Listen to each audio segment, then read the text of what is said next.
What's up, everyone? Welcome back to the Keeping It Real podcast, where we talk all things movies and TV. I'm your host, James, as always, joined by Jack, Calvin, and Reese. Right before Spider-Man No Way Home is finally released into the wild, we're going to take a look back at the 7 live-action Spider-Man films that precede No Way Home, from Sam Raimi's original 2002 film all the way to Marvel's Far From Home. Much to Reese's chagrin, we are leaving out Spider-Verse. I'm sure we might talk about that sometime in the future. There is a sequel coming out. But for now, we're just going to stick with the characters that are going to appear in the film later this week. Allegedly. They're allegedly in it. They are in it. Oh, I have a horrible bet with Jack if they're not. There's probably some legal reasons you'll say allegedly, just in case this one gets massive. Imagine if they weren't. I don't know. Part of me doesn't want them to be just so I can see you after the chaos. Yeah. I don't know what I'd do. I would also be sad. I know what you'll do, mate. The culmination of this bet, I know exactly what you'll do. It's never going to happen. You're never going to see me in that place. So how we're going to do this is we're going to talk about each film in release order, what works, what doesn't, and ultimately where each film lands on our respective lists from 1 to 7.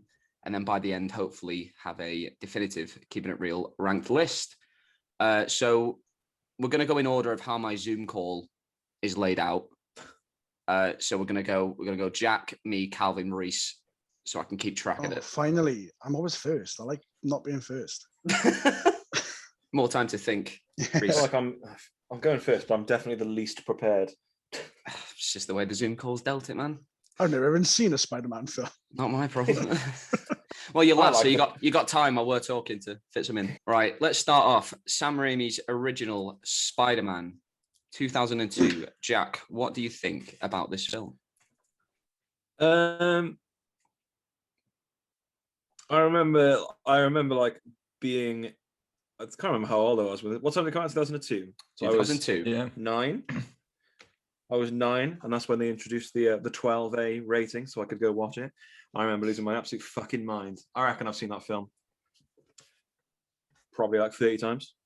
Absolutely. Did you know a lot about film ratings when you were 9? I remember. Was that something you clued into? It's a 12A! No, I remember. It was a big thing. Because you couldn't, because fucking the people it was aimed at couldn't go fucking watch it. That was the film that they made the 12A for, wasn't it? Is that right? Yeah. Jack went to the infamous. It's because you got superheroes with a horror film director. Yeah, incredible. Good combo. It did shit me up as well. When he becomes the Green Goblin, I think I almost cried. Little fun fact: I ran out. Just in the steam room, didn't he? I ran out of the cinema when the Spider-Man bit Peter Parker. Even though I knew it was coming, I was deathly scared of spiders as a kid, and that happened. I was like, "Nah, I'm out." And I left. Do you know that was a real spider that they painted? Yeah, I did hear that was practical. Can't do that anymore. Like that catch he does in like the school cafeteria is practical as well, isn't it? Was that 120 times he had to do that? Yeah, he did. Yeah, which is there's an easy way. Every time Norman spoke to himself in the mirror, I had to get my mum to come in the room and just stay there while that was happening. And then when it ended, I was like, okay, I'm fine. That was when he watched it last week. Yeah. I always wondered why does his like dual personality only sort of manifest in mirrors? Easier to so maybe he's just trying to like brush his teeth and then he just gets like plans of world domination. Yeah. We need to make them bigger. Before bed. It's the last time I want to get one. Yeah, right, Jack, come on. Yeah, I think it's for like a mainstream superhero movie, I still think nowadays it's still quite dark. Like the whole like end bit when he gets, spoilers, pierced by his own fucking glider. Right in the nuts. The cinema being like, yeah, right in the nuts. Yeah. Right by the bum holy. I was like, even as a kid, I was like, damn. That's what I said in the cinema. Damn. Out loud. I can't believe they let this be a 12A. Have to message the BBFC. Yeah, this should be a 15, sir. When I was a child, I was like Foghorn Leghorn. I'll say. There should be a 15. So. Is Jackson depression gone? Yeah, I can knock it off now. I don't have to do anymore. Do I have to tell you my ranking now, or do I tell you after? No, just tell us your thoughts on the film, and then and then your ranking. Where's it land? 1 to 7. Oh, crikey! I don't know why I said crikey. I wrote it down. I was just gonna say you just watched you do it. Yeah, I know. I wrote it down. I put it as my number 2. Number 2. For reasons which will become very clear later on. Okay. Later on. He said, would you like it? I'm going to be a 12A. All right, I've got to write down Jack's number 2 so I can work it out later. This movie's just a classic of the genre, isn't it? It reinvented the superhero game. I think everyone's really well cast. Toby isn't my favorite Spider-Man. I think out of the 3 that we've got now, he is my least favorite, despite being the one I grew up with and idolized. I think Jack, you said you'd watch this countless times. I'm the same. I was obsessed when I was younger. So despite it not being the highest on my list, it is one of my favorite films of all time, and the sequel. We can't not talk about Danny Elfman's score. It's still just fucking brilliant. It's incredible. And on the rewatch, what I loved was the final fight, which is, compared to everything that we have now, relatively very small. It's just 2 dudes beating the crap out of each other in a dark room, throwing bricks. It's great. On paper, it's a young man beating up his best friend's dad. I love it. We've all been there. What really doesn't work in this film is just the character relationships. I'm always so confused, and I think I was confused when I was younger as well, of what do these people mean to each other? Because Peter and Harry are best friends, that's fine, but I was very confused as to why he's only meeting his dad now. And then we're supposed to believe that through this film, they develop a father-son type relationship that Norman sort of baits him with at the end. And I was like, no, you've never shown that type of love or respect for each other. Norman was almost instantly a villain. So there was. Is it stated? That that's the first time they meet? Yeah, when Norman drops Harry off at the museum, he's this is my father, Norman Osborn, and he goes, it's a pleasure to meet you. I'm something of a scientist myself, all that shit. Oh yeah, I don't know if is it meant to be read as distant sort of father, constantly working? I don't know, but I think if you that's the relationship they try and develop between Norman and Harry in one of the other films. Yeah, but I know if you're going to go that way about it, them. I think then you need to change that relationship between Norman and Peter and make those tweaks in the script, because it feels, what we're being shown and what we're being told are two very different things. And also with Mary Jane as well, it's very confusing. Does she even know who he is at the beginning of this film? And then we're told later on that, we see they grew up next to each other and they've got memories when they were children. But I was like, that didn't seem like that was the case a few scenes ago. It looks like you were complete strangers. Those are really my problems, just script based, really. But I love this film. I love the style. I love the horror influences from Sam Raimi, obviously. This is number 5 on my list. Who's next? Was it? Did I say Calvin? Yeah. Whatever your screen's in.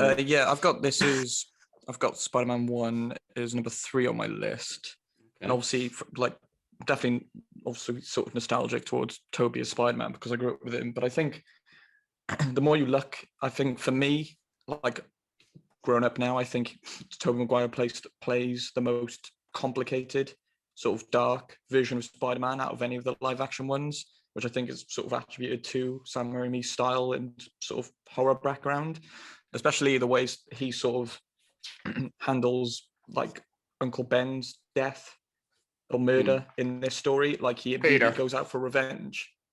And essentially, I'm going to say he kills that guy. Like he makes him fall out of the window by moving towards him, you know? Yeah. But I also love how even by the third film, usually the hero gets over this in one film. And I'm just going to say a little bit about the third film before we get to it. But I love that he actually like is still out for blood by the third film. And I think that's such an interesting sort of way to go about character, especially a superhero, because usually after the one film, they sort of get over that death and like they get this greater responsibility and like sort of come to terms with it. And then that's why they're so sympathetic towards criminals, because they've sort of got over that aspect of their life. But I think it's so interesting that he has this like darkness in him all throughout his trilogy. Like he's like willing to essentially kill someone, which I think is insane for Spider-Man. If you think about like what Spider-Man represents, and then for him to have in his entire arc to revert to the person he was at the start. I don't know, I just found that really interesting to like have the character sort of get over something and then revert straight back to where they ended up before getting over it again. I just like that it seems like the loss of that seems like more of a sort of burden on him for longer. Yeah, I like how that I've always found interesting. Yeah, I like how it affects his relationship with Aunt May as well. That whole situation of, you know, when he tells her in the second film that he could have stopped the guy, and she takes that as, you know, my husband would still be here if you'd have acted. And then in the third film as well, where he says Spider-Man killed Flint Marko, and he expects her to be, you know, overjoyed. Her husband has been avenged, but she's like, no, that's not what heroes do. And I like that in relation to because she is like showing that is the sensibility that Spider-Man should have. Like, oh no, I'm not going to kill him. This is not what I would do in this position. But I just love that he's like, I'm going to kill this guy. And I think the way sort of Tobey Maguire acts in these situations, like he genuinely is quite scary. Like when I'm going into the third film, but I'll save that. But I just think Sam Raimi's sort of style and direction of this film it's great. Obviously, the first film doesn't hold up that well in terms of like effects in certain places. Oh yeah, especially like the Green Goblin's first attack. It feels a bit like the CGI is quite bad. Oh, the Macy's Day on Parade. The fair. Yeah. Oh no, one of my favorite extras of all time is in that scene when she runs in and goes, "It's Spider-Man." Nah, the best extra is in the third Spider-Man film. Where they're at the sweeper. Like the fair. No, and you know, it's when he meets Gwen Stacy as Spider-Man. Oh, and he does the upside down kiss. And they go, "Look, it's Spider-Man." And there's this woman sat in a chair, and she looks and she goes, "Oh," and she's like, like she didn't know. So overacting. I'm like, gonna be there. Is this took that? Is this sweeper? Is the sweeper guy in Spider-Man 3 as well? Is that Spider-Man 3? The guy sweeping and he's not hitting the floor? Is that something else? That's James Bond. Oh, is it? Oh, yeah. I love how like arrogant Tobey Maguire's sort of Spider-Man comes off sometimes as well. Like I believe he's this nerdy guy, but not like the quippy sort of Spider-Man you get. Like I genuinely find him arrogant, even though he's still lovable. Like he's not like he's meant to be charming, like Andrew Garfield's sort of Spider-Man take. I just always find he feels that the sort of like fame. I love in this trilogy the sort of fame starts to sort of corrupt who he is at his core. Oh yeah, and you definitely see that. Like we'll talk about it later, but you definitely see that evolve into the third film with his character in terms of how it's. Well, no, that's part of it. That's definitely part of it. Anything more on Spider-Man before we go to Reese? No. So that was your number 3. Reese. Yeah, I got a lot of the same reasons as Calvin, really. I like the kind of like darker theme of it, and I think that's got a lot to do with like Sam Raimi. I mean, I know you said you have a lot of issues with the script. Some of my issues came with some of the acting, because there are a few scenes in it. There's the scene where him and Mary Jane are just talking out the back of the house. That entire scene was like laughable to watch back, because like some of the things they say and how they say it, I'm like, oh my god. No, I'm with you. You know what I mean? Like, it's probably a conscious choice though, because if you look at Sam Raimi's filmography, the dialogue is always super cheesy because he's essentially like he came from a cult filmmaker. I get there's like a dialogue. I like that. I like how it's it's cheesy and earnest. There's a difference between being cheesy and bad acting, which I think sometimes there was in this. But that's not enough for me to be like, oh, this film is terrible, because nostalgia kind of, like, I watched it again recently and I still really enjoyed the film. And I love that whole bit where he's just like in that wrestling ring. Homophobic Spider-Man. Oh man. That didn't age well. It didn't age well, but you got Macho Man Randy Savage. I'll watch it. Also, what type of wrestling is this? He was looking to kill. It's deathmatch wrestling, isn't it? It's like a real thing. Ridiculous. Underground wrestling. Yeah, they call it deathmatch wrestling. I got you for 3 minutes. 3 minutes of playtime. You ain't going nowhere. Owen Saul McGraw. I love him. Yeah, but not like. I think. Yeah, I don't think Tobey Maguire is the best Spider-Man, but I think he may be the best Peter Parker. He's definitely that 1960s era. I can believe that, like, when you look at Andrew Garfield, you look at him, you're like, there's no way you're a nerd. Yeah. We'll talk about that later. I don't think they're going for nerd with Andrew Garfield. They're not going for nerd like they are with this Peter. Yeah, but he's supposed to be. Spider-Man is supposed to be. Get up his ass, mate. No, no, I'm going to get so far up Andrew Garfield's ass in this podcast. And I can believe that, and I can believe tick tick boom why he gets so arrogant over having this little taste of fame, because he's never had that before. So this Spider-Man's a lot more real than any of the other ones that we've had, and I like that about it, and it is also third on my list. Third on your list. Lovely. Right. Spider-Man 2, Jack. Take us away. Masterpiece. No. So this is, for me, quite obviously, this is my number one. Okay. My number one pick. I just think that when you look at like Doc Ock as a villain on paper, it sounds fucking stupid. And they make it, I think they do such a sick job of, they make him so menacing. And like the fact that the arms, legs, tentacles, not like legs. Well, he uses them as legs, doesn't he? They act as legs sometimes. Octopus legs. Yeah, he's always his arms. Dr. Octopus, Jack. He's only got 6 really in total, isn't he? 6 arms. Yeah, so he's not even really an octopus. Hectopus. I think we're just encompassing all limbs. Hectopus. Yeah. A guy named Hector Hectopus ends up with 6 limbs. What are the odds?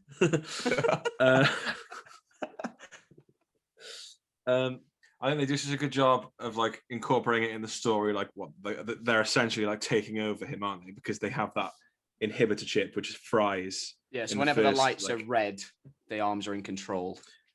Yeah. And I love like his steady decline. It almost feels like he's embracing the it feels so weird saying tentacles all the time. That he's embracing the tentacles. Appendages. I think they're arms. They're arms. Called arms. It's called arms, yeah. Arms. Fucking hell. I wanna after all that. I know, I think they're arms.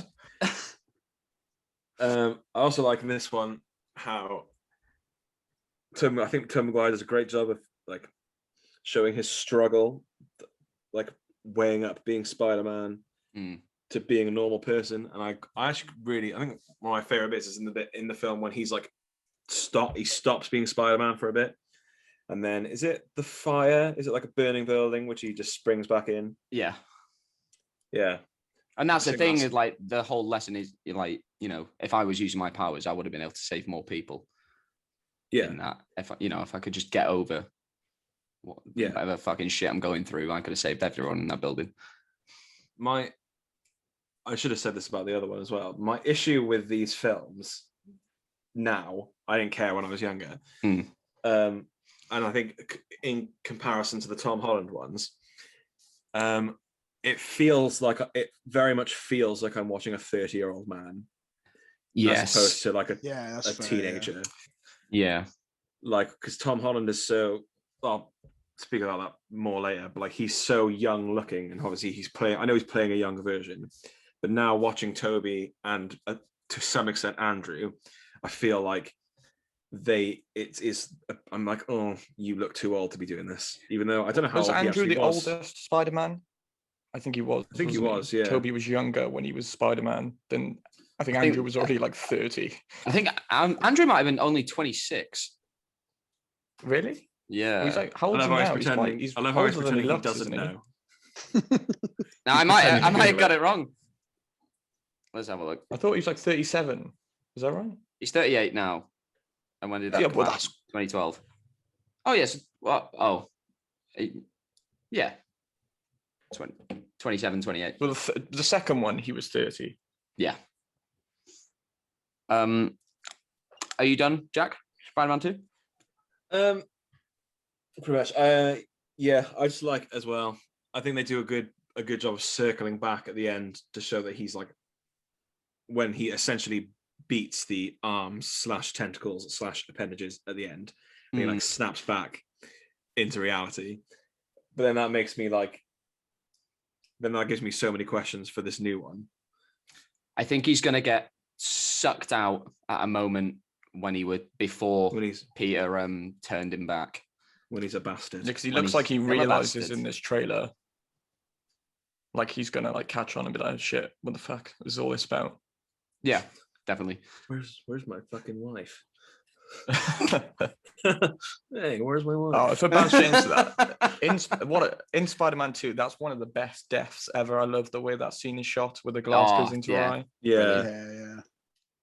It really goes through me still. Like it's fucking horrible way to die. Piercing. Why is that big experiment just being held there? It seems like they should. And why are they all stood so close? Yeah, there's no safeguard. Because that would never happen. I always blame Oscorp for funding this shit. Yeah, exactly. Another quick thing, in relation to how old Tobey Maguire looks, it is not helped by the fact that his aunt is fucking ancient. You know, at the birthday party when she's asleep. Yeah. Every time I watch her, I'm like, she's dead. She's just had too much cake. Like, is it in the first one when like does the goblin like blow up her house or something and she's just screaming? Finish it!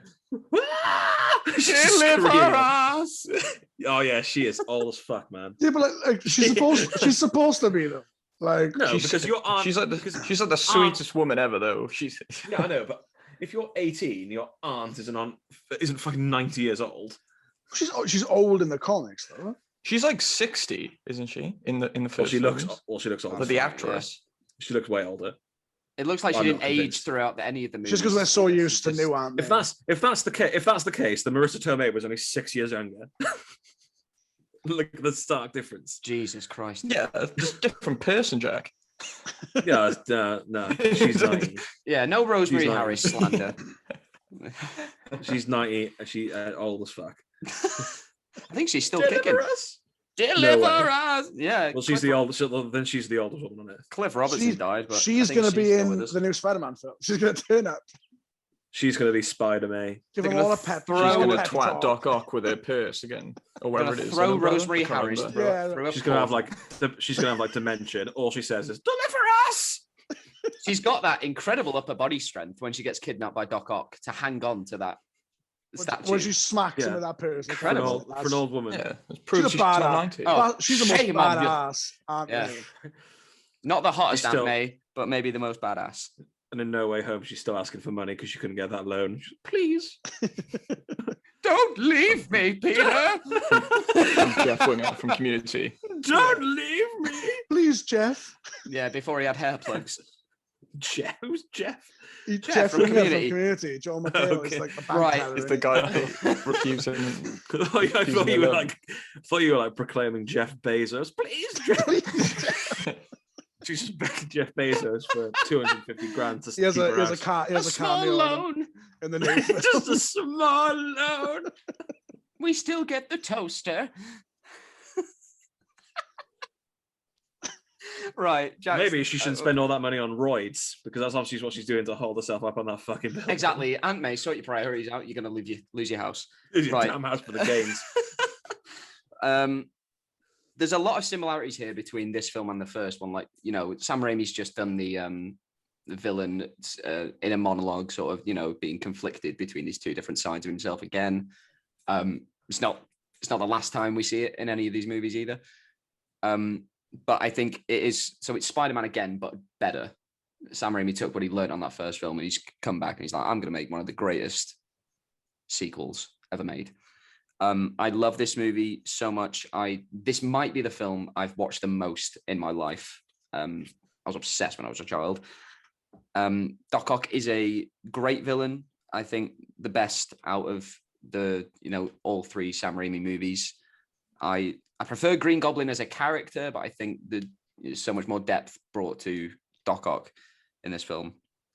Just aesthetic improvements. The cinematography is better. The costumes are better. Yeah, the overall look of the film is just great. MJ still just a poorly written character for me. Well, all of the love interests in these Spider-Man films are poorly written. I Apart from, do not agree. they're all just sort of there. What, in any of the Spider-Man movies? All right, we'll get to that. Absolutely Well, maybe disagree. maybe Zendaya is fine, but definitely not Emma Stone, and we'll get onto that. Which is, I imagine, what you disagree with. Yes. James Franco in this film is terrible. He's not good. He's very annoying character, and his performance just irks me. I think He just can't play bad, can he? I think he gets better in 3, but here I don't know what he was doing. Also, you know, I know this is a superhero film, but I think you've got to suspend a bit more disbelief, because I always remember, you know, Doc Ock is not like a super enhanced person, but he's taking these Spider-Man punches like a fucking champ. Like, Spider-Man could, you know, knock him out in one, but we're just meant to believe that no, he's just throwing this old man around and everything's fine. Die, old man. Also, why does Otto is not aware that Peter is Spider-Man at the point in the film where he throws a fucking car at him in exchange for information? Like, no, if he wasn't Spider-Man, you would have just killed that boy. This on my list is number 3. Number 3. Calvin, what about you? Yeah, it's probably not a shock that I've got this as my number 1 as well. I just think, like you said, this one ups the sort of ante from the first one. I think it fixes a lot of the sort of relationship issues you had with the first one.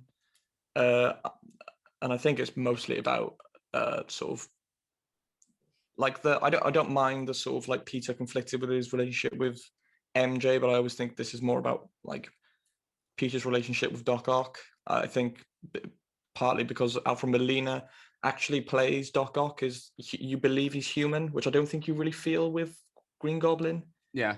Which is why I won't be surprised if the Green Goblin is the overarching villain of whatever it's called, No Way Home. I just think he can be a lot more like maniacal and just generally evil. I think Doc Ock is more of a sympathetic character. Yeah, like Doc Ock, you know, he's got that humanity too. I mean, Norman's, you know, he's not going back now. He's on his path and he's going down it. Yeah, it's crazy. The CGI in this film seems like 10 years apart from the first film. More money, and they're only 2 years apart. Yeah, they haven't given him anything. They had that sequel money, didn't they? But yeah, I would say this is, like you said, one of the best sequels ever made, and apart from Into the Spider-Verse, is probably my favorite Spider-Man film. I do think, weirdly, every time I rewatch it, I feel like there's a bit of room to make it a tiny bit longer, but there's a few things I thought would really sort of fleshed it out. Maybe I just wanted to see more Doc Ock, and I just wanted to see more of that story. But every time I watch it, I was like, I kind of wish there was like 15, 20 more minutes. Release the Raimi kit. Just a sort of like, I feel like some situations in the film resolved very quickly, and we don't get to sit with them for very long because of obviously like time constraints. Maybe I'm just used to now that every bloody film comes out is at least 2 hours 40. I was going to say, if it came out this year, it definitely would be, wouldn't it? I wouldn't watch it now. You're gonna watch No Way Home in 2 trips. I'm probably going to watch it twice as well. So I think I'm going with my brother when I go home as well. So I hope it's good. Reese, where does Spider-Man 2 fall on your list? It's number 1 on mine as well. It's, like you said, it's one of the best sequels ever made. I watched it again the other day. Dr. Octopus, I think, is one of my favorite villains of all time. He's just such a good, I think, well-written, sympathetic villain. There's so many bits I like. Yeah, I enjoyed the exploration of the character a bit and kind of starting to look at Pete's, like, not downfall, but that kind of spiral that he goes into. And it gave me 2 of my favorite B characters, or C characters, whatever they have all time. Who? Old Ursula and the Rent Man. Oh, give me the rent. Give me rent. That's not what it sounds like. I think Peter Parker should have ended up with Ursula. That's just my hot take on these. Rent. Because him and Mary Jane were not right for each other in these films. I think he should have ended up with Ursula. If promises were crackers, I thought they would be fat. It gave us one of the best video games adaptations of all time. Spider-Man 2 is one of the best video games. Absolutely agree. And one of the best songs in a superhero film. Vindicated by Hero by Sliver and Chad Kroeger. That's from the first movie. Is it the first film? Yeah, this one has Vindicated by Dashboard Confession, Vindicated which is also great. Yeah. There's some good music in these Spider-Man films. I agree. Right, let's move on to Spider-Man 3. Jack. I won't lie, this is the film I remember least about. I remember all the memes that came out of this terrible film. Big on this. I think it's terrible by Spider-Man standards anyway. I just don't really think... I think the trouble in this film is mainly the villains. They butchered Venom. Yeah. I don't know who looked at... I don't mind him in other stuff, but I don't know who looked at Topher Grace and was like, you're Venom. I actually don't mind Topher Grace as Eddie, sort of like that antithesis to Peter. Like, I don't think like the Tom Hardy Venom would work in this story, but what they actually do with Venom, the Tom Hardy Venom doesn't work.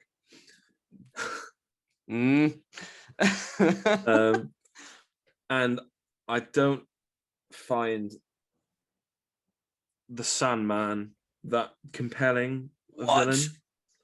I feel like they try and do another like sympathetic villain in this one, but they don't disagree. But they don't give him enough time. Yeah.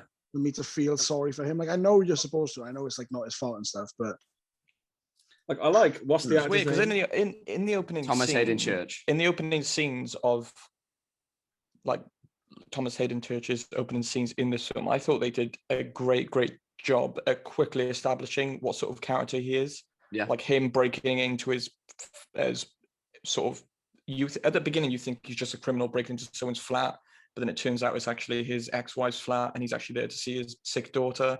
I thought already that was like establishing a connection with a villain. Like, because you see he's a villain because he breaks in somewhere.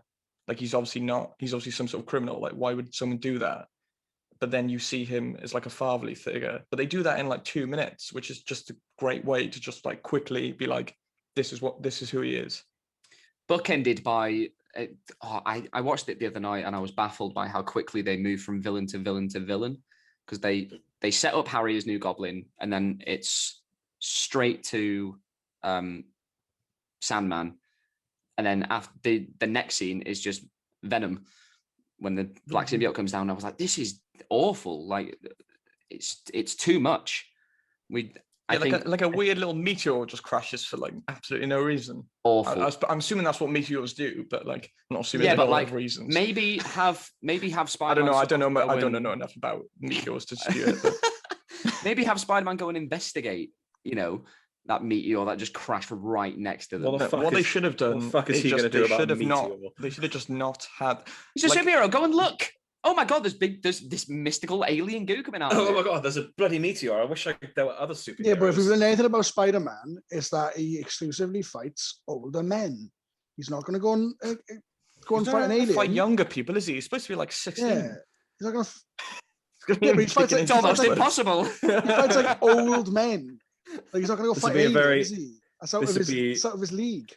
A very different podcast if we were like, Spider-Man only fights young women. Of course, they're all older men. On a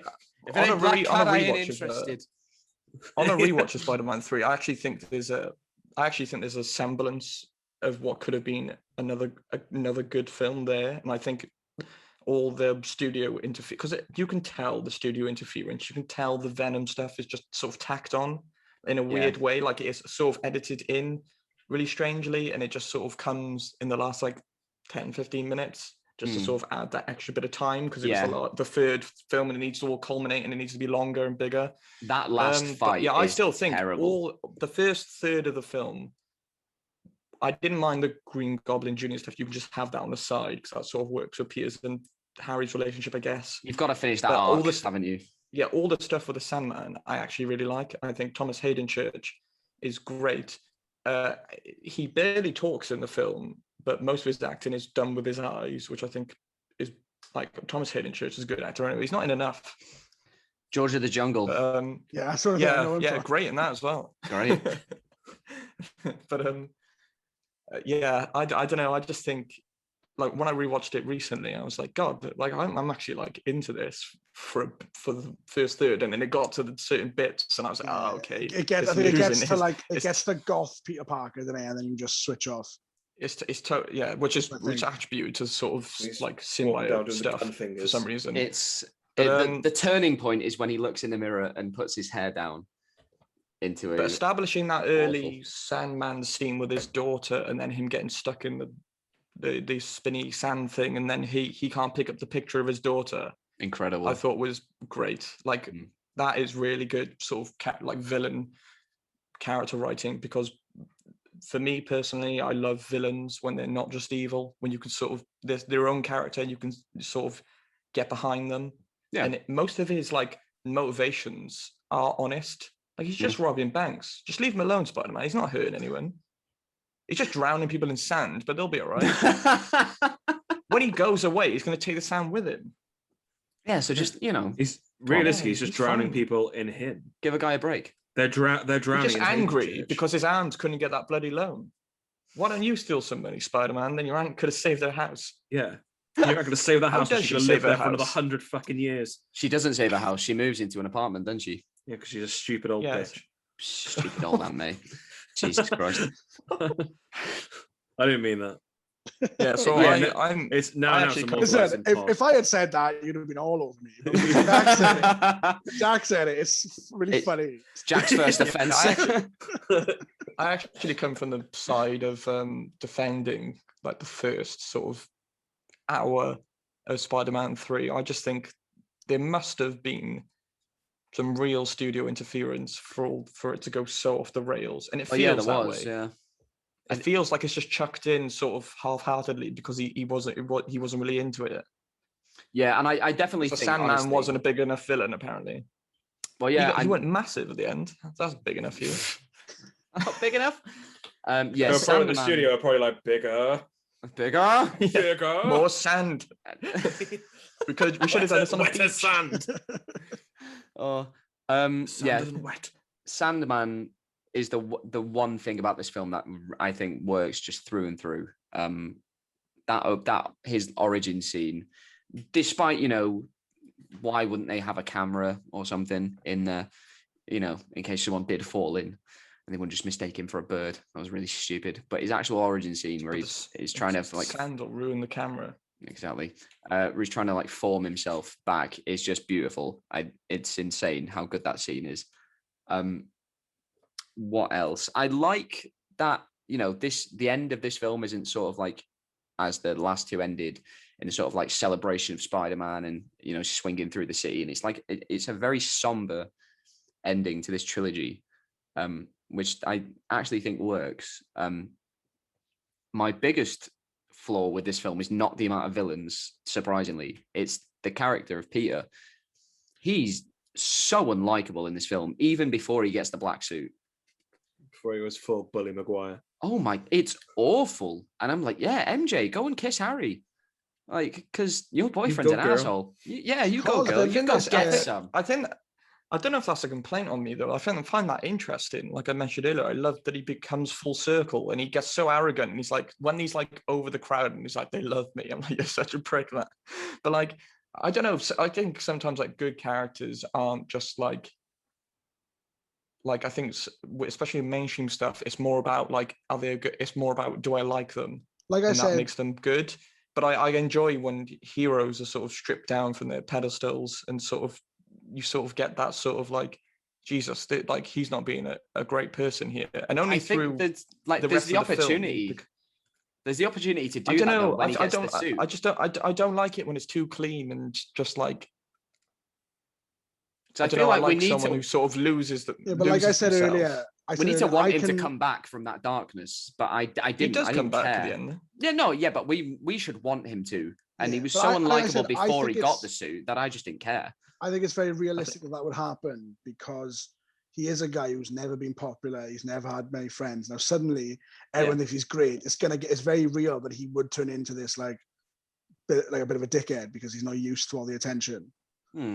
So I think it's a very real portrayal of how someone would act if overnight. That's why I think he's the most. That's why I think Tobey Maguire is the most. He plays the most complicated human version of Spider-Man, in my opinion. Like we look up to Spider-Man as a character because of his sensibilities, and they sort of strip all that away. He's still good at his core, but he starts to do things that are bad, which I think is just human. I guess we've sort of just changed up the format of what we're doing now. So can I get all your numbers of where Spider-Man 3 is on your list? It's my number 7. My 6th. Your 6. Jack. 7. And Calvin. I got his 5. Number 5. How interesting. Don't know why I forgot that.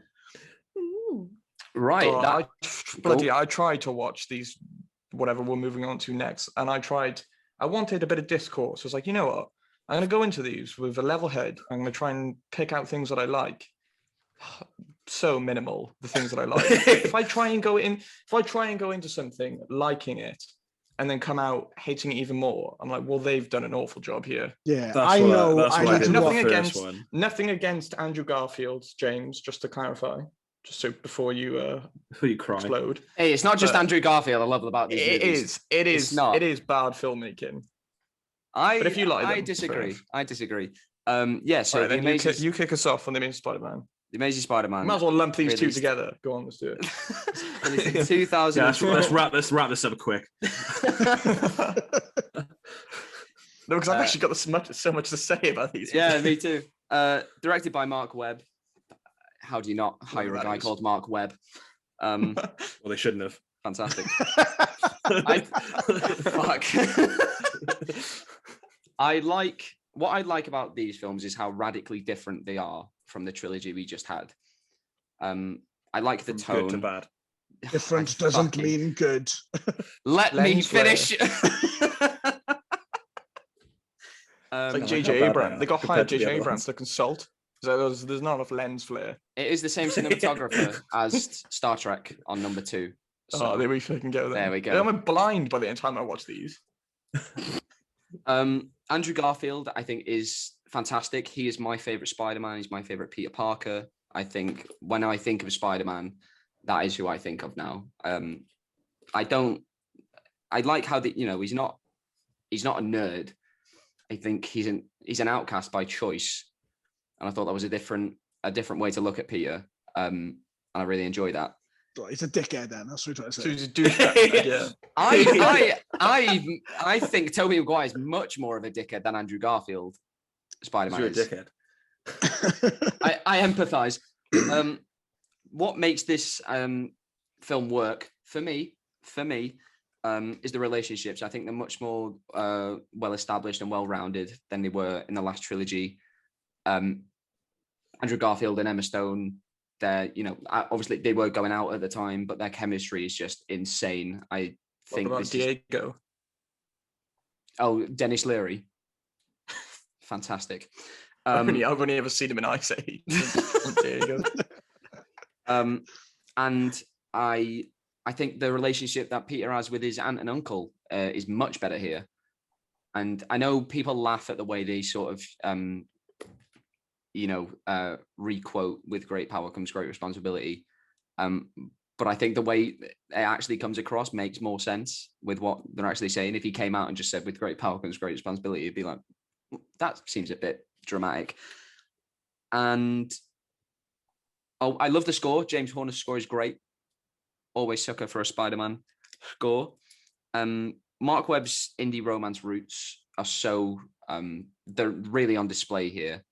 And when it's just the scenes between Peter and Gwen, I think those are really the highlight, and they capture that awkwardness of a high school. Even these are fully grown adults we're watching on screen pretending to be kids.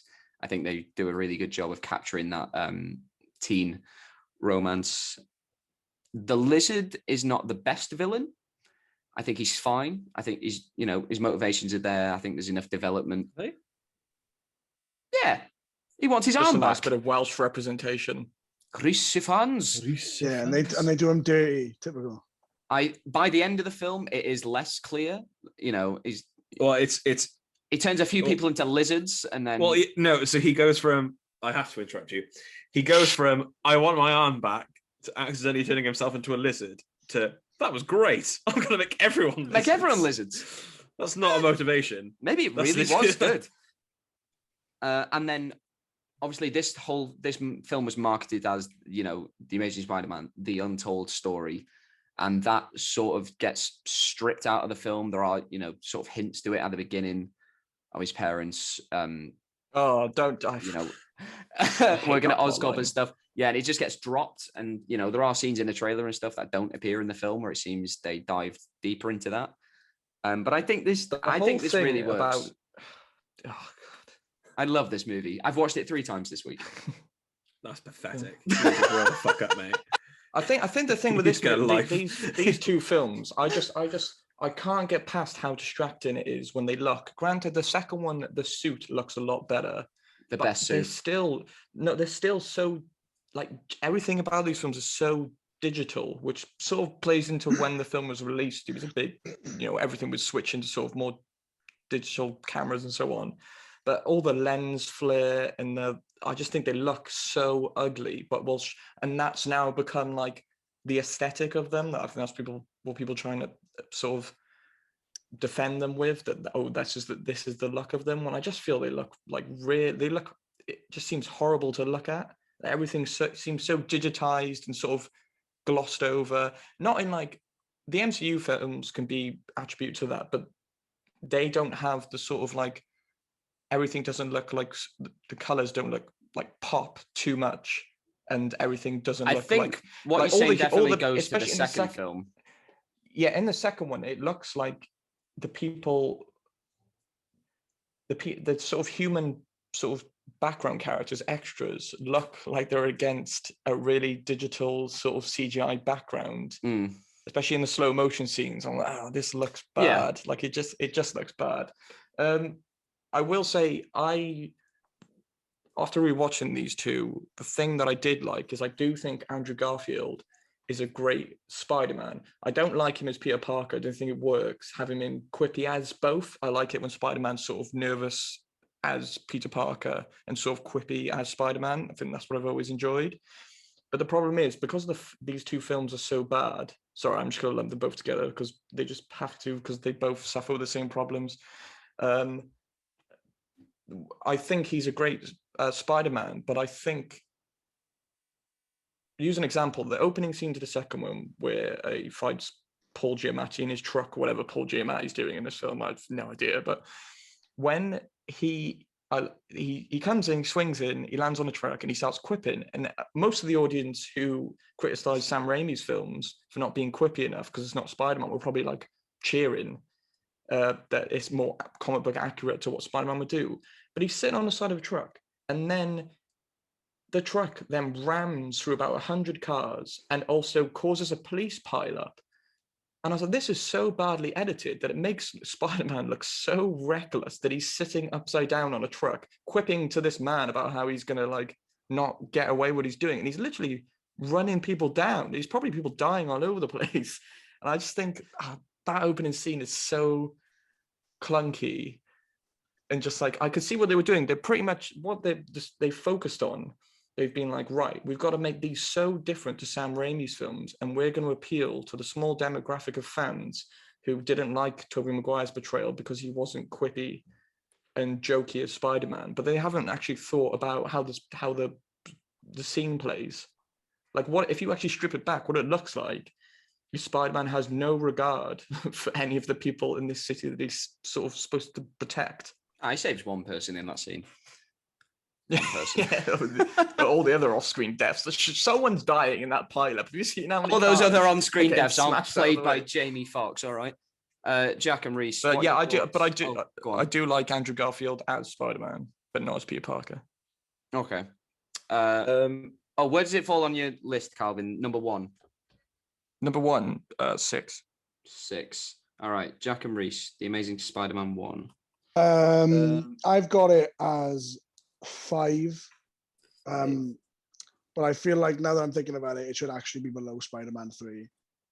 So I'm below Spider-Man 3. Oh god! Because I, like Calvin's talking about now, and I'm remembering stuff. I've purposely put off watching these films on my like watch through before I go see the new one, because I just can't. I don't want to sit there and watch a 2-hour-long advert for Sony's fucking products. All I remember about the films is that in the first one, he's like, "Oh, I got a text. Let me get my phone out," and that's the main shot in the. The opening scene for the second one with his parents on the plane with the Vio. They've got a Sony laptop that isn't out at that time when it's supposed to be set. In the second one, he stood in Times Square, and every single billboard says Sony on it. And I'm like, we know it's a Sony film. Like, what is the point? That is my biggest issue. It's just an advert, and that's all I remember. And I shouldn't remember that about a film. Yeah, I think like Andrew Garfield is a good Spider-Man. Peter Parker is not meant to be cool. He's just not. It's not how it works. Is he cool though? He tries to be cool. He's not. Does he? But he's not have any friends. Yeah, because like you said, when he turns up to graduation late, he runs in and they all bloody cheer like he's the bloody king of the school or whatever they're like at. You said, I don't know American education. Here he is, the king of the school. Like you said, he's uncool by choice. Tobey Maguire was just uncool, and then Tobey Maguire was just lame. And then Tom Holland is like, he's not like as bad as, he's not like as much of a nerd as Tobey Maguire is, but he's awkward and he's like a bit, in the Tom Holland ones as well, they're all nerds, aren't they? Yeah, they're all a bit nerdy, so it works. But this whole thing, like, I'm an outcast because I want to be. It's like, shut up. I spend half the film skateboarding on my own. Yeah. I'm a skateboard. I reject society. Society rejects me. You're just a prick. I'm gonna be so upset when someone smashes my board in half and then instantly get a new one. These fucking the thing that you said, James, about their relationships is one of my biggest issues with it. What? So his relationship with Gwen Stacy comes up absolutely fucking nowhere. So she like defends him from Flash in that like scene when he's being like bullied because she's just a nice person, and then his uncle dies and she's like, "Do you want to come round my house for fish?" And then he kisses her in her. You're missing so many scenes. No, that's basically what happens. I watched this like 2 nights ago. Yeah, and you're one of my biggest problems. One of my biggest problems with this sort of Spider-Man arc, this first film and the second film, is I think they handled Gwen Stacy so poorly. I think she's just there for the sake of being there. I mean, they insert her into action scenes and so on just for the sake of her being there. And she keeps insisting to be in the situation, which is annoying because she's supposed to be super smart. She's like the valedictorian of her school, even though he's the king of the school. We all know that, but she's like the smartest person in school. she's going to Oxford and so on, and she works at Oscorp, this like huge, international corporation thing. And then she just makes the most stupid decisions. Yeah, and she's then an idiot. their relationship is, her whole role in the film is to sort of be like, they're on and off again all the time. And I was like, okay. And then she just makes stupid decisions, which inevitably lead to her death. And I'm like, yes, you would die in that situation. Of course, if you go to fights with superhuman beings, when you're supposed to be smart and you're just human, there is a high chance of you dying. And why does she know stuff about electrical grids? She's smart. She works at Oscorp. She's an advisor to King of the now school. You know about. You worked with like genetics, so now you know about. Yeah, I know. I love how Oscorp in the first film is like this pharmaceutical company, and then in the second film they just make villains. It's just a villain factory. I love that. Yeah, and then what annoys me is, I know it's like the point, but it annoys me so much that at the end of the first film, he makes this like solemn vow to make sure that she doesn't get hurt, and like he doesn't involve her in all his Spider-Man stuff. And then he instantly starts involving her in all her Spider-Man stuff. And I was like, he's a dickhead. Because any fucking idiot can see it coming. He's taking one for himself, man. He's taking a risk. Well, a risk that doesn't pay off. But he's playing with someone's life. But someone he supposedly loves. With great power comes great responsibility. That's why she died, because no one said that to her. That's not what Martin Sheen said. He said, yes, and that's why she died. That's why she died, because someone should have said that to him. He doesn't get it. If you have the ability to do good things for people, then it is your responsibility to do those things. And then he gets her what killed. A great line. So good job. I think I got it wrong. So why did choice change responsibility? Because if he just came out and said, and also great power comes great responsibility, and also stupid. Also, the lizard is dumb. Got a big dumb face. In the second one at graduation, he's really weird with his aunt, and it makes me super uncomfortable. He's like really touchy with her, and I don't like it. You're so wrong. He touches like her lower back and her stomach. I will. And it makes me. No, he doesn't. Yes, he does. No, he does. The best scene. He does. The best scene in these films, in these two films, is quite a small scene in the second one, which I think really encapsulates Spider-Man, where he sort of is in that alleyway with that little boy, and he stops him getting bullied, and they walk off together. Maybe my favorite. And I was like, in any of these films, that's Spider-Man. That is Spider-Man. That is a great scene, and then they ruin it with him coming at the end and standing up to Rhino with a mask on. One of the best. No, they could have left it. They should have left it, but they thought, we've got something here, and we're just going to put it in again. Let's be real. If that happened, I like that that he's interacting with the sort of people around him when he first fights Electro, and he sort of like uses the fire hydrant pump to sort of blast him. He knows all the sort of firefighters' names like that. He's meant to be the friendly neighborhood Spider-Man, so I like Big John. He gets to know like all the people around him. Yeah, but these films are literally just awful. I know we mentioned it earlier, but why? All I can think about when Hans Zimmer putting dubstep in this film is like when you see Steve Buscemi in Grown Ups. Hey, he's wearing kids. Like a cap and a skateboard. Like, I like it. Dubstep. I like it. I think it works. And there's so many awful. This film isn't to be taken like lightly. It isn't to be taken like self-aware in its jokes. But some of Jamie Foxx's lines, I'm like, Jesus Christ. He's like, what is it? It's my birthday, and I'm gonna blow my candles out. Or something. It's time to light my candles. Yeah, I was like, that's the whole reason. And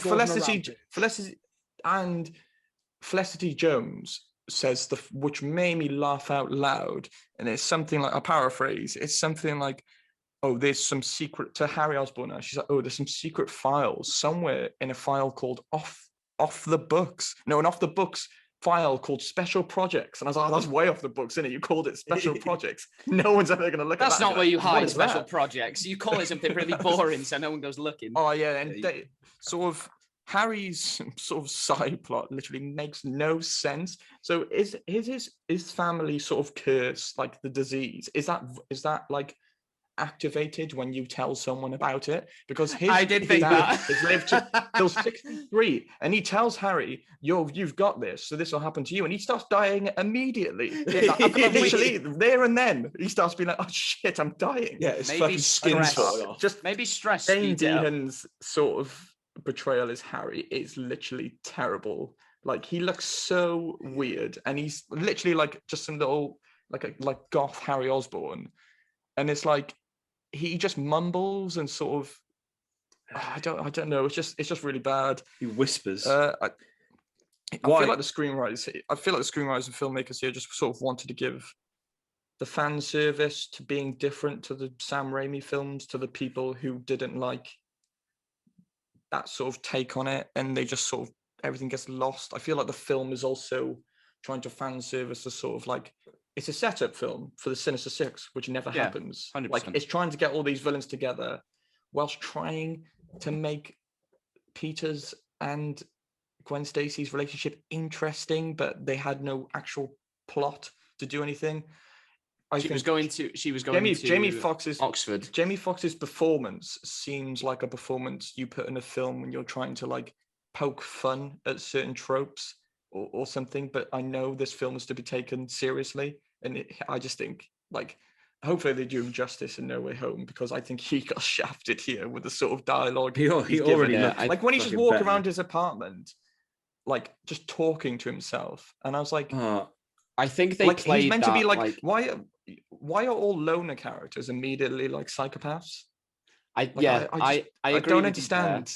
I think with Electro, they should have played it for sympathy, really. We should have felt sorry for Max, but because because of the direction and the score as well, that plays in those scenes, it's like, this is funny. Laugh at him. I'm like, no, you should have gone the opposite way with that, because of what comes later. We need to be, we need to see where he's coming from, really. Yeah, and the whole subplot of like Peter's parents and stuff, just like that is, I don't know if that's in any comics or anything, but I hate that sort of backstory for him. The point of Spider-Man like Shield agents is just a normal, it's just a normal kid who just sort of becomes this thing. I don't want anything to do with his DNA. And the whole, who wrote the thing with like, oh, there's some coins in the back of this phone or whatever, and then you put it in a train station and the train comes out the floor, and then there's a laptop in there with a coded message which says something about your DNA and is coded, and no one else can be Spider-Man, which how did his dad know? Who wrote that down and thought that is so how clear. Did his dad know that he was going to be smart? What if his son was an idiot? How did he know that? How did he know that was ever going to work? That's how these things work. Wishful thinking. That opening scene, like the bloody Bourne Identity, where they're having like, I was like, this is already lost me. I kind of like it. Yes. I adore Amazing Spider-Man 2. When I didn't like it when it first came out, but it's grown on me over the years. I think with perspective, I like how different all three of these Peter Parkers are. Toby is that classic 1960s nerd. Andrew in this film, it's his destiny to become Spider-Man. And I appreciate that more over the years. And then with obviously Tom Holland, he's got the whole Tony Stark connection. So I appreciate how radically different all of their stories are. And I think Electro also plays Incy Wincy Spider on the fucking electrical. He does, yeah. Great, yeah. Whatever they are, I'm like, oh, God, is that great?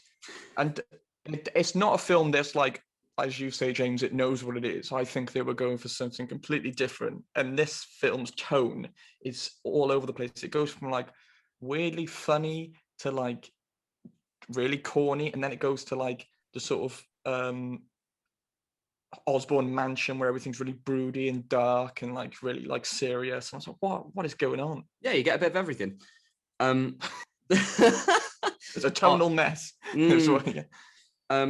Yeah, this film, it's overstuffed, it's bloated, it's overly obsessed with setting up a bigger universe. The villains don't work as well as they should.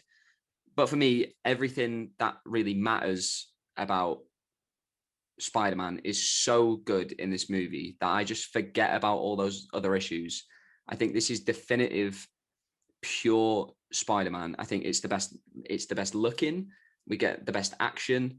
And then those little moments where he is, he's with that kid in the alleyway and he's so impressed that he's made a little wind turbine that he's like, this is, and he has that little moment with Jorge and it's beautiful. And then it comes back at the end. And one of my top 5 scenes in any comic book movie is Gwen Stacy's death in this movie. I think it makes me cry every time. You love a good fridging. Love a good fridging. I think Andrew Garfield's so fucking good in that scene and it breaks my heart. But there are bad moments in this movie, but everything that matters to me when I'm watching a Spider-Man movie, I think is just so pitch perfect in the Amazing Spider-Man 2. Where have you got this in your list? This is my number 1. You twat. That's funny because it's my number 7, and that encapsulates me and you to a T. It's my number 7. My number 7 as well. It's Reese's number 7. Jack, where is it on your list? I tried, but I went into. Sorry, are we doing the first one or the second one? Oh, well, yeah, no, second. Right, sorry. We sort of skipped over the first one because Calvin wanted to combine them both. I've got it at number 4. The first one? Yeah. Number 5. Number 5. Where did you have it, Calvin?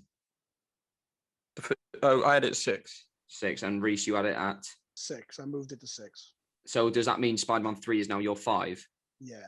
God, this is confusing. There's very little between them, but I think Sandman makes Spider-Man 3 slightly more redeemable than... And then The Amazing Spider-Man 2 is my number 1. And then, Reese, where is it on your list? 7. 7. Jack? 6. And then Calvin, 7. God, that upsets me so much. There's everything. It's just it's a Spider-Man cartoon brought to life. And I love that about it. It's silly. It's over the top. I'm done talking about it. But it can be. You can have something that is. You can have something that is silly, but is good and amazing. In the right context, yeah. I just wish you guys enjoyed things as much as I do.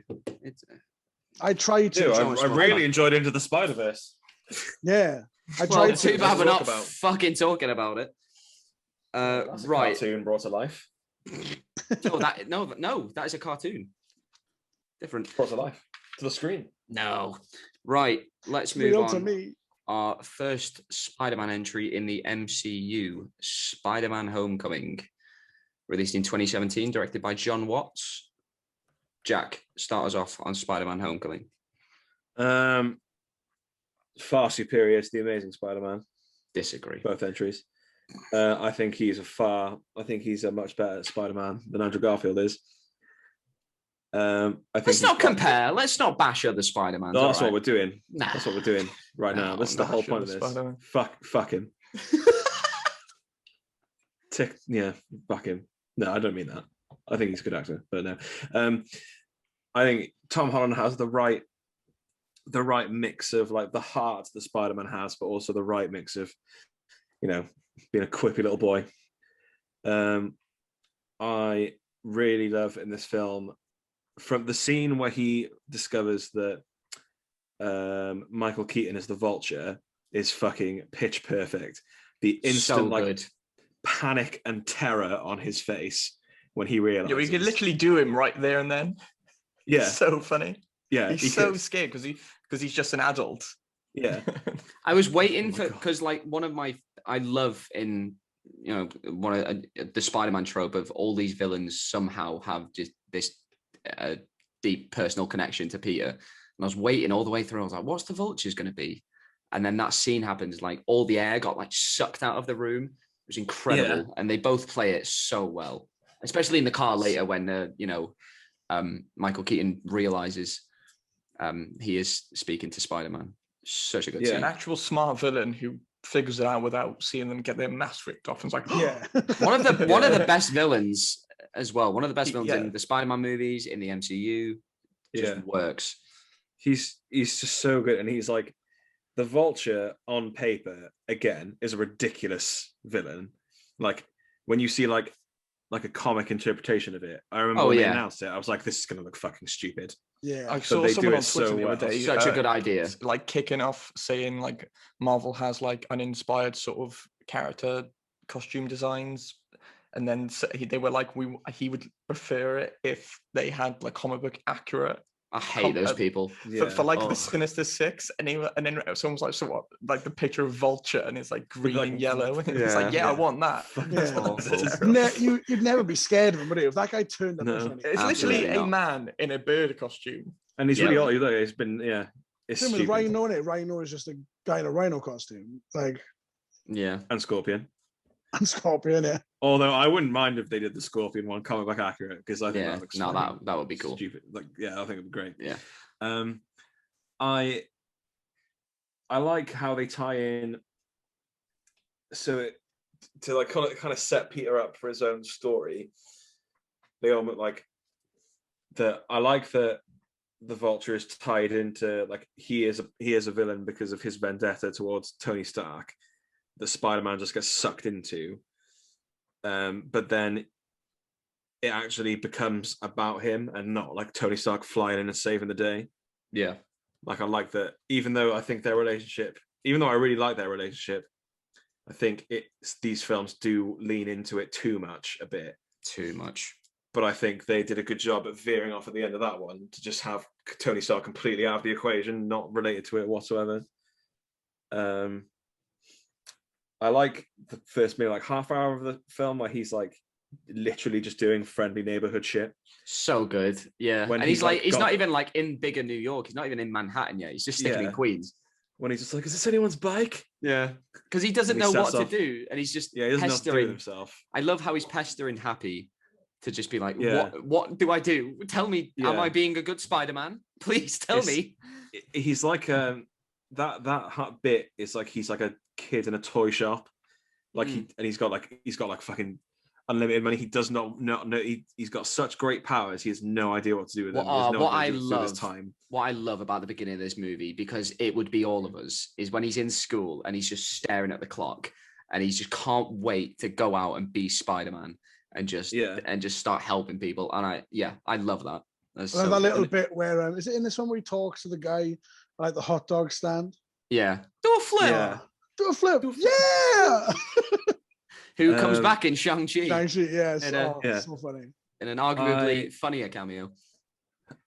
I think I like what it sets up as well. Like there's no way on this fucking planet that them setting up the Prowler in this movie is not going to come to fruition. There is absolutely no way.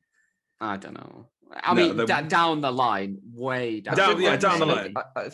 I think that's a good job how you establish having multiple villains in a film, though, by just having these little references. But there's so many. If you actually look at this one, there's so many potential sort of extra characters in villains. You've got Prowler, you've got two Shockers. Though Scorpion. I will say they wasted Logan Marshall Green big time.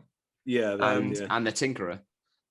And Scorpion. Yeah, Scorpion. Yeah, because I like how they're not, villains. It's not like, oh my God, the Shocker. It's just a character in the movie. Because Shocker's not that big, so you don't need to make him that big. I was a bit gutted as well. Like, but again, back to that comic book accurate costume thing. The Shockers would have been cool as well. He's got the sleeves. He's got the. I just like the bit at the end when he's just like. When like Peter like runs out of the school and he's outside and he fucking flings him into that bus. Yeah. I just love that scene. He's so good. Bokeem. What is his name? Mokeem what? Bokeem Woodbine. Fucking great name. Great name. Yeah. Fucking sick. That's what I'm gonna name my son. Bokeem Woodbine Austin. His firstball. AKA Shocker. Yeah, I'm gonna call him Bokeem Shocker Woodbine. Call him Little Shock when he's tiny. Little Shock. AKA Little Shock. I'm talking about. I fucking love this movie. I love this movie. I remember watching it in the cinema and just being like, I loved every second of it. The only thing that annoys me kind of is that they're really fast and loose with his identity. Like every fucker finds out in these films that he's Spider-Man. Basically, nobody doesn't know, apart from fucking Flash. It's just It kind probably of already me. had in mind where the sort of they want his arc to go, and sort of makes sense that more people find out. Yeah. Maybe, yeah. When I do have a problem with how, I get, there's the Tony and Peter relationship. I don't like how involved Iron Man is in this Spider-Man movie, because I like Spider-Man being on his own anyway. I don't mind that it's part of a bigger universe, but I think I'd like it when Spider-Man is like the most fantastical, impressive, coolest thing in that world. I think it works to a point. I think it goes too far when he sort of like, unlocks the suit and he's got all that tech at his disposal. That's not Spider-Man to me. I think it works with his arc. It does work. I don't really have an interest in that. I think it works the best when they're on the Staten Island ferry. Yeah. When Peter, you are 98% successful. When he is literally, he basically couldn't have balls it up anymore. Yeah. And Iron Man, who's like an experienced hero, comes in, fucking sorts it out in minutes. Just to like show how far away Peter is from being like an actual hero. Yeah, I think that's what I like about the film. I like this kind of, like about with this journey to him being Spider-Man, because obviously he's Spider-Man already in his little neighborhood. Yeah, but it's almost that journey to him being like, being Spider-Man, big time, being ready for like Avengers level, threats. Yeah, because like the other Spider-Man films seem to have like their villains almost seem like they could be Avengers level. It seems like such a huge threat. Yeah. Whereas like Tony Stark and the Avengers aren't even concerned about Vulture, and Vulture's not even that hard to beat. Like, well, no, they're not, can literally like take him down with one web. Yeah, and so on. But like, I love that they've managed to make it feel small, but make it feel a big deal to Peter. Like Peter's like thinks his like life's in danger. Like it's him starting to learn. Yeah, it's an appropriate level threat. Yeah, and I don't mind Iron Man being in it like a lot, because unlike the other two, I feel like he needed that like mentor character, and obviously it pays off in the second film when he no longer has that. Iron Man is pretty intrinsic to Vulture's character as well, because his whole deal is that his contract got taken off him from Tony Stark's company. Like, I don't know how his story would work, because I think that's what makes him so sympathetic, that he's just this major problem man. My major problem is that by putting Tony in that father figure role, is you completely omit Uncle Ben, who is arguably the most important person in Peter's life.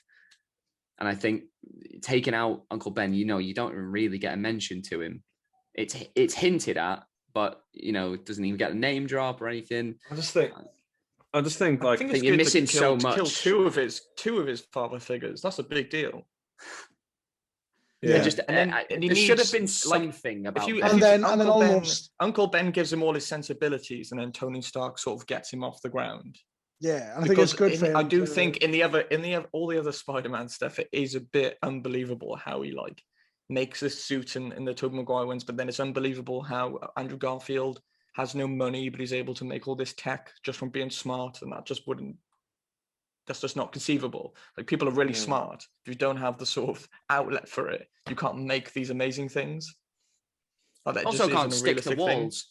It's just, I like it when it's Spider-Man sort of making his own stuff. I don't like big Iron Man influence. But he's dead now, so he has got to essentially go out on his own. Yeah, but I think it. Yeah, I can't wait. I think it does pay off. I think it needed something fresher, because you've had all those 5 other Spider-Man movies together in like a relatively short space of time.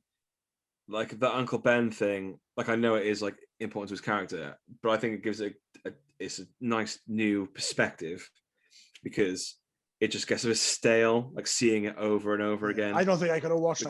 I will say one criticism I have of Tom Holland, which I think is the biggest criticism, is this is very like paint by numbers portrayal of Peter Parker and Spider-Man, which I think is more attributed to him fitting in the overall MCU and the sort of feel of the characters in those, that it does feel, his characterization does feel too safe at times. But I feel that's why people like him so much, because he is so likable, but that's all he is. He's nothing more than being a really likable kid and a really likable Spider-Man. He has that naivety about him. I like that younger, because he is so young. Will we ever see him go to those dark places? Well, I feel like this is what's going to happen in this. I don't know. I don't really think they will. The MCU doesn't really seem to like to want to mess about with its sort of like IP that much. I think after this film, he's not going to be in the MCU. Well, hopefully he kills Ned or something. It was real dark. Well, you know, they've sort of like quasi-announced that we are getting 3 more Tom Holland Spider-Man movies. So, you know, he'll be in college. Yeah, but I think when he gets older, they'll sort of delve into that, because you know how dark. I think they said 15? Like, I swear they said that they are MCU films. I don't. They said that they would still be like working with Marvel. Yeah, I know, but I've got a theory. I'll talk to you about it some other time, but or after the movie if it happens. Yeah, I like his youthfulness. I like how excited he is to go out and be Spider-Man. And one of my favorite tropes is another Spider-Man trope is when Peter Parker's doing well, Spider-Man isn't. When Spider-Man's doing well, Peter isn't. And I love the part in this film where, you know, where Tony does take the suit off him. And he's like, well, you know, I've got really no other options left now. I'm just going to have to be Peter Parker. And everything sort of starts going up for him. He gets the girl. He's going to the homecoming dance. And then when he has to come back into action, you know, he fucks it all up again and he loses everything. I think he also does a really good job of being hurt as well. When Vulture drops the entire like building on him, and he's like stuck under it. I actually get quite like, I'm like, God, did this like an actual kid stuck under some rubble? Yeah, because he's like squealing for help. He's like, please help me. But I also love that the aspect of, you know, I love Iron Man's influence when he says, if you're nothing without a suit, you don't deserve it, which is sort of how Iron Man came to be. You know, Iron Man 3, baby. He's more than the suit. Yeah. So I enjoyed that the last act of the film. It's like a big third act thing, but he's only in like his little pajamas or whatever. Yeah, I would have preferred the final battle. I think, you know, I would have loved to see Spider-Man and Vulture sort of like flying around the city, having their fight. I think it was much more. No, but I love that it's small. Yeah, but they're also taking down a huge plane. It's less about it being visually interesting, more about like what it means to the character. Like it's big, it's still big. It's a huge plane full of like artifacts crashing, but still, that's a huge deal. But it's quite small, but it's a big deal to Peter. That's what I like the scale of the story. I think it's like appropriate, and obviously we go bigger as we get through the movies. Yeah. Where does Spider-Man Homecoming? Well, yeah. Where does Spider-Man Homecoming fall on everyone's list? I've got it at number 2. At number 3. Number 3? I've got it at number 2. 2? It's 4 for me. And number 4. It was a tough one between the 2 new ones. Which way to put them? All right. I think actually, after talking about it, I think it's number 2. God. Spider-Man is number 3. During talking about it, I was like, I fucking love this movie. Yeah, I think it's number 2. And Spider-Man 1 is your number 3. Okay. Yeah. Right. Right. The last one on our list, Spider-Man Far From Home, came out in 2019, yet again directed by John Watts. Reese, do you want to start us off? This is second on my list. And it was between this and Homecoming, but I think I like this slightly more because I like that kind of exploration of Spider-Man, you know, Peter Parker not having Tony Stark in his life anymore, and almost that need to replace him with Mysterio, because he's like, oh, another, you know, father figure, you know, and it's like latching on and like how that backfires. And again, I think it's like his story in this is really interesting, of that kind of loss and grief and then coming through that to essentially, become Spider-Man, this new Spider-Man, and almost kind of taking the mantle from, Tony Stark, like that bit in the plane where he's, making the suit. It's unreal. I like the dialogue in that scene is so good because this whole film is about, can I live up to Tony? And then Happy's like, no, you're never going to be Iron Man. But that's not the point. Tony doesn't want you to be Iron Man. Tony wants you to be Spider-Man. Well, he says, not even Tony can live up to Tony. Brilliant. Great. Which I think is such a perfect scene, and he needed that, this character. And then immediately you go and play a song synonymous with Iron Man. Yeah. And then put him in all this Iron Man tech. I was like, oh, well, you had me. And then you sort of dragged me out. Yeah, well, I think that's just like didn't need it. We've moved on now. That scene was us moving on. You're not the next Iron Man. You're the first Spider-Man. And then they immediately go and do that. I was like, come on. Yeah, because despite the fact that he's not Iron Man, he's Spider-Man, they are still they're still very similar. Even though he's his own person. And I think, I think that's like the breaking off point. I think this film is the sort of the whole film, even with the villain Mysterio, is meant to be the looming shadow that Iron Man, someone like Iron Man or Tony Stark, could leave on the world because he was such a presence, which I think is where it might suffer. You said, James, where it sort of suffers that it still doesn't let Spider-Man go off on his own. But I do feel it's part of the arc. If he just completely forgot about Tony completely and he wasn't this huge, like in the context of this universe, he's the one. Everyone knew who he was anyway, and then he was Iron Man. He saved the world in New York multiple times, and then he literally saves the entire universe. Like, how could you not expect him? I think it works because how could you not expect him to be this huge looming shadow over everything that's going to go on? No, I'm fine with the shadow. All of his sort of scene to go from you're not Iron Man to let's play some Iron Man music. I still like.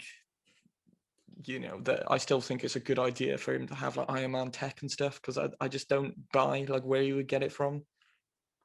I get the things that it makes sense for the things that this Spider-Man now has to face with the next film and the stuff he's had to face against Thanos and so on.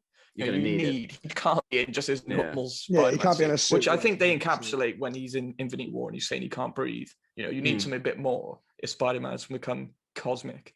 Yeah. I like this movie. I think tonally, it's on par with the first film. I like how we're still sticking with the high school setting. We're not rushing him out of high school into college. I like his group of friends. I like that, this Peter Parker has friends. He's not the outcast. He's not the complete dork that Tobey Maguire was. He's got friends and they're all nerds too. And it's great. I even like that Flash is a nerd. He's a bully, but he's still a nerd. What I don't like about this film is I don't like Spider-Man in Europe. Not for me. Spider-Man should be in New York. It's so integral to who he is. He went to space, mate. That's fine because that wasn't a Spider-Man movie. But I don't like Spider-Man in Europe. It doesn't sit well with me. And I don't like Spider-Man fighting drones. I think that's so visually boring and uninteresting. And Mysterio is great. Fight Mysterio? Well, yeah, I know. Like they want to make him conceivably realistic because if they had him doing like magician's tricks, it would have been tonally quite a different film. It might have worked. I don't like the whole drone thing altogether because I think that it feels so far from what Tony would actually make. It's a big satellite in space with killer drones. And I'm like, no, wasn't that sort of the plot of Winter Soldier? And we put an end to that. So I don't know why Tony would then, go and didn't he want to make a shield on the world, not a massive killing machine in space. I didn't get that. And then to give that tech, part of Mysterio's problem is, why the fuck is he giving this to a kid? I was with Mysterio on that one. Did Tony arm them, or was that Mysterio? I don't know. Did He Tony just have them with the? He armed them because when Peter's got the glasses, he nearly blows up his school bus, doesn't he? And that's before Mysterio's even got a. I'm not totally sure why on you them. arm them then. Yeah, because I think that's really when we're first silly. introduced to Bath or whatever in Civil War, it's used as like when he explains it on stage that it's meant to be like a therapeutic thing. Yeah. But you can also shoot someone or yourself if you get sick of seeing these things. I thought that was really dumb. Jake Gyllenhaal is great as Mysterio. I think that scene where you see his turn is so well done. And I don't like his suit when he's not Mysterio though. I wish they put him in like a cheesy suit, like he's in his mocap suit. I like that. I think that's funny. But his big Mysterio scene is so impressive. And in the cinema, I was like, this is one of the greatest bits of Spider-Man I've ever seen. This is so good.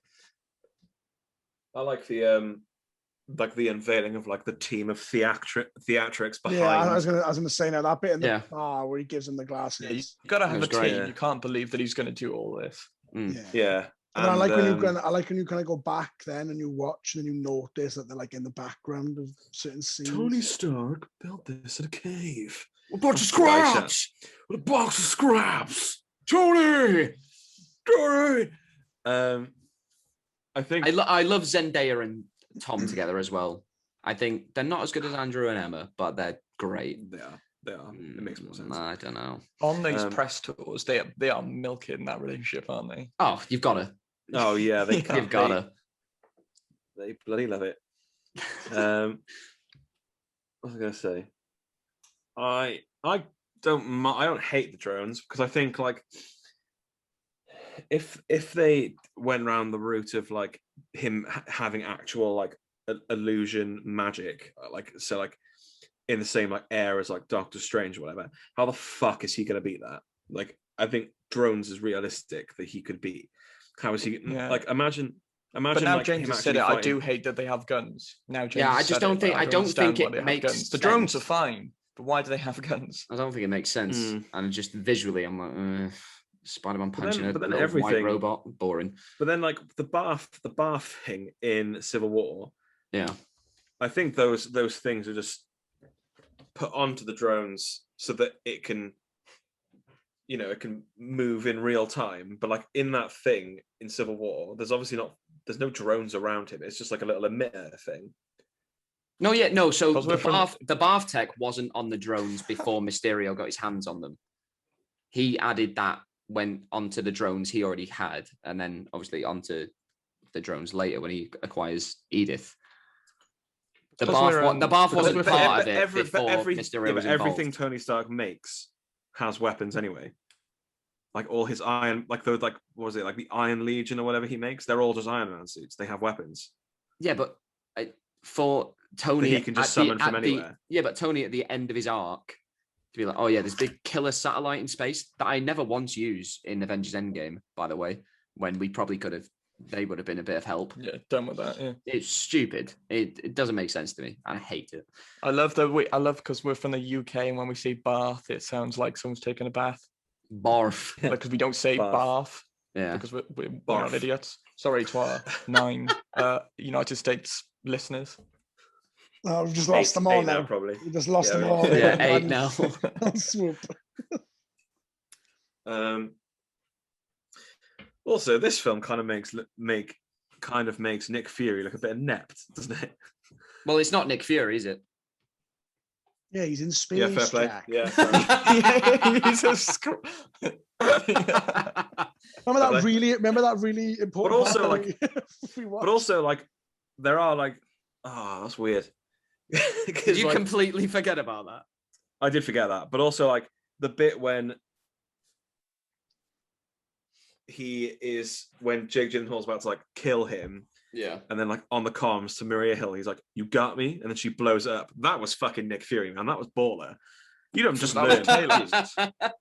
Yeah, but that was Nick. But that was like, you can't learn swag. that was fucking cool. No, I'm not fully convinced. Swag, man. I'm not convinced. I don't know. I'm not convinced that when they first shot this movie, that they were completely like on the idea of Nick Fury and Maria Hill as Skrulls. I have a feeling that came later, but I can't be sure because like there are bits in this film like that's fucking Nick Fury. Because how does he know? How does he know exactly what Nick Fury would do? Maybe he's just a really good actor. They've obviously like been working. They've been working together since like the 90s. Yeah, met Captain Marvel, so they're obviously quite knowing. The Skrulls Talos is like obviously a master, like sort of getting into infiltrating things. I think he could learn pretty quickly, and you get all the memories, don't you? Do you get like not all of them, but you get like certain things. But I remember in Captain Marvel, they try and explain it. They can't get like certain things, but you do get like a sort of feeling of the person. And I don't think they tacked it on later, because the whole scene with when they meet Nick Fury essentially trusts Mysterio. I think they were just trying to throw you off the scent with the bit with that Mysterio tries to kill him and he does that cool thing by saying "you got me." But I think like it's very obvious when you watch it back that like, wait, Nick Fury is too smart to like be fooled by this guy. Yeah, I suppose. I also like the It's gone. Yeah, it's gone up my head. I kind of liked it that much. Where does Far From Home fall on everyone's list? It is my number 6. 2 Jesus for me. Christ. 2 for you. Number 4. Number 4, and Jack. 4. Right. Talk amongst yourselves for a second, and I'll get this list done. Get some elevator music going. Can't believe you forgot What?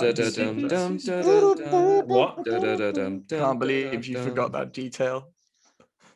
Yeah, I watched it. I watched that literally. I literally watched it a week ago. Yeah, it's quite a big reveal. In the last month, I've seen it twice, and I just can't remember. Because I'm just married to that scene being fucking cool, and I forget everything else. They've really got you. You still don't know if you're just scrolling. The scrolls, man. The scrolls are gonna fuck me every time.